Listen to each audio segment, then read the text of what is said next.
Ahmedabad youth Congress દ્વારા કાંકરિયા ખાતે આશારામ વિરોધી દેખાવ કરવામાં આવ્યો હતો, જેમાં યુથ કોંગ્રેસના કાર્યકરો, અગ્રણીઓ તેમજ સામાન્ય લોકોએ પણ ભાગ લીધો હતો. યુથ કોંગ્રેસે આશારામને ધૂતારો અને તાંત્રિક ગણાવ્યો હતો.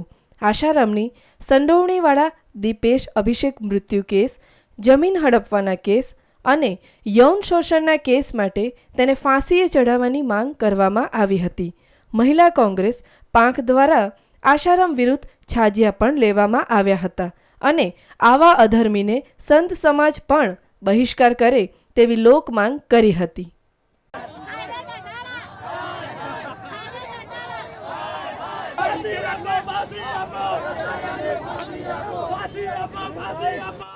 જે રીતે બળાત્કારના કેસમાં આસારામ જેવા ધૂત ઢોંગી બાબાઓની ધરપકડ રાજસ્થાન પોલીસ દ્વારા કરવામાં આવી, તે જ રીતે દીપેશ અને અભિષેકના હત્યાના ગુનામાં આસારામ જેવા ઢોંગી બાબાની ધરપકડ આ રાજ્ય સરકાર શું કરવા નથી કરતી?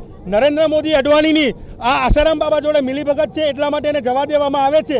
એના ઉપર તાત્કાલિક એની ધરપકડ કરવામાં આવે અને એને કડકમાં કડક સજા આપવામાં આવે, તેના માટેની માંગણી લઈને અમે આવ્યા છે.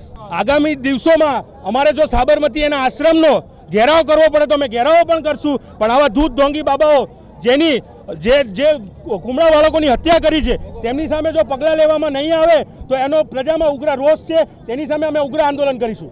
યુથ કોંગ્રેસે એવો પણ આક્ષેપ કર્યો હતો કે મોદી અને આશારામ બંને ભાઈઓ જ છે અને ગુજરાત અને કાયદાથી પોતે સર્વોપરી છે તેવું સમજે છે અને જો જોધપુર પોલીસ એમની ધરપકડ કરી શકે તો ગુજરાત પોલીસ કેમ ના કરી શકે તેવા પણ સવાલો કર્યા હતા.